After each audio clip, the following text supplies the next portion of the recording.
Welcome, students of Form 4.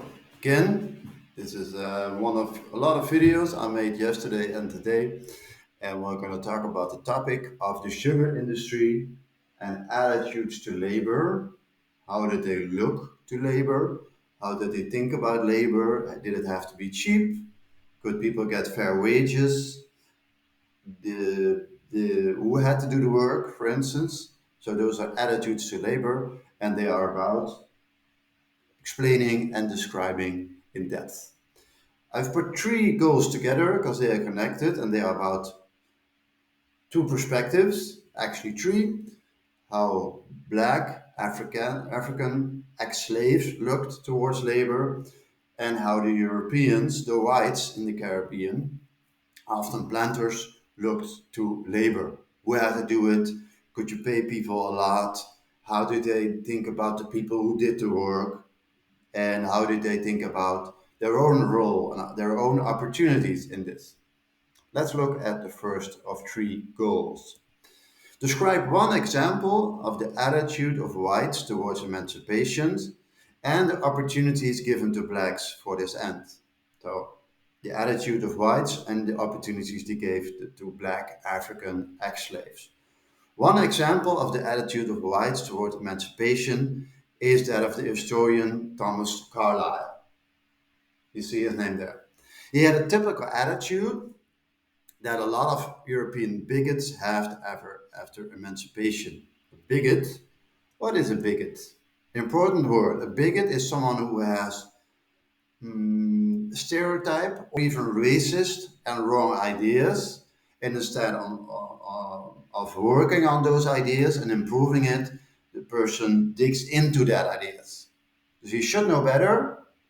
He is able to know better, but he really grabs into those stereotypical and racist ideas. Yeah, and a lot of Europeans were bigots and had ideas of bigotry. Yeah, important word. Yeah.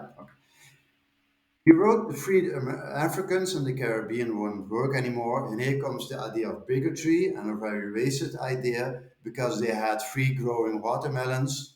He also wrote the ex-slaves were lazy now, and without force, the whip wouldn't produce sugar anymore. So again, he was a bigot, and he had ideas of bigotry.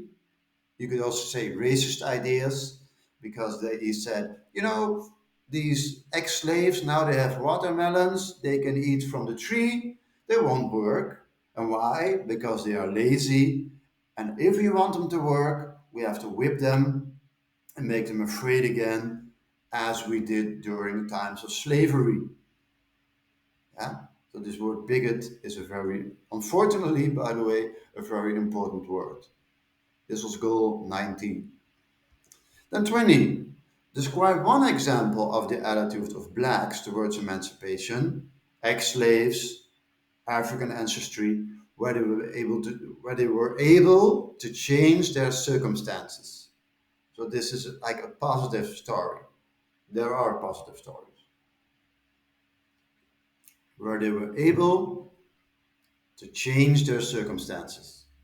One example, again, coming back at the question of where blacks were able to change their circumstances is, so we're able to change it, is that in British Guiana, and someone improved me that nowadays it's just Guyana, of course, but back then it was the colony of British Guiana. Six former slaves had bought an abandoned sugar estate for £2,000. It seemed like these Afro-Caribbeans wanted to restart the estate by themselves, showing their attitudes of entrepreneurship and independence from white European planters and their bigot and their racist ideas actually. Yeah, so this is one example of the attitude of blacks towards emancipation where they were able to change their circumstances. Yeah, and that is in British Guiana they bought an abandoned sugar estate, they restarted the estate, and this was a display of showing that they were entrepreneurs and they were thinking independently. Yeah, so the black words and the words, British Guiana, abandoned sugar estate, restart the sugar estate, attitudes of entrepreneurship and independence. Those are very important words. They gotta be in your answer. Yeah. By the way, there are also other examples of this attitude of entrepreneurship and independent thinking that is also in your textbook. This is just one of them, but I've put them in my own words. So I'm showing you guys, I've thought of what I've read, and I've put it in my own words and draw a conclusion from that.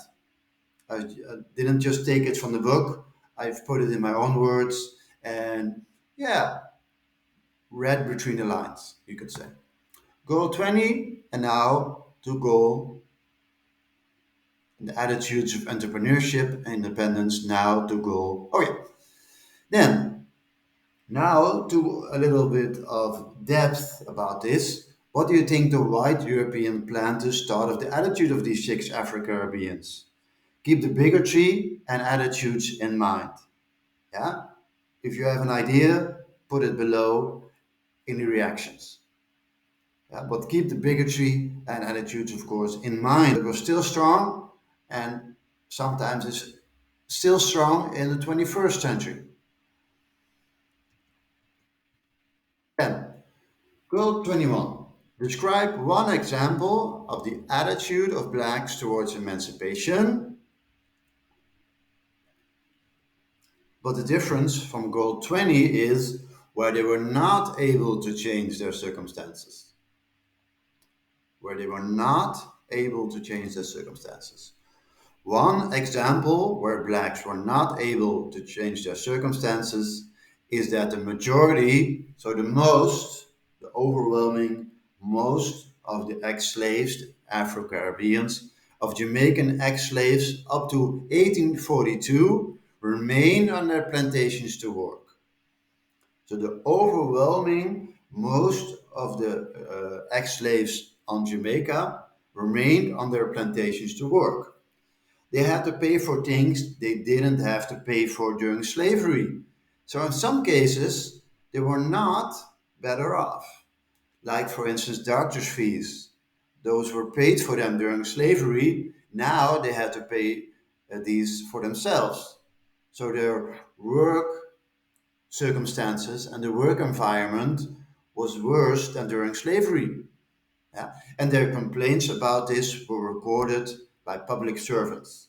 To put in the context, my employer and the Curacao government pays a lot of the doctor's fees. So nowadays, if you have a job, your employer, if you have a steady job, helps with this. And the ex slaves had to pay for things they didn't have to pay during slavery, for instance, doctor's fees. Yeah? Okay. Important here is that the bigotry of the whites was that they were lazy and unwilling to work. But important here is that it shows also in documents and recorded by public servants, so-called ambtenaren. They were not lazy and not unwilling to work, but they did complain about the harsh circumstances and the harsh uh, circumstances in their jobs and the harsh contract that they had to work in. They complained about that, like we would do also if we had the same circumstances in which we would work. Yeah, but they were not lazy and they were clearly not unwilling to work. So this goes against the bigotry of Goal 19 of that British historian. I think his name was Thomas Carlyle. Am I correct? Okay. Okay, I hope this was helpful. In Goal 19, 20, and now 21, I showed three kinds of attitude in the work post emancipation, after emancipation, about the work done in the Caribbean on the plantations from the perspective of the whites, and two kinds of examples of attitudes displayed by the Afro Caribbeans after the ending of slavery in the Caribbean.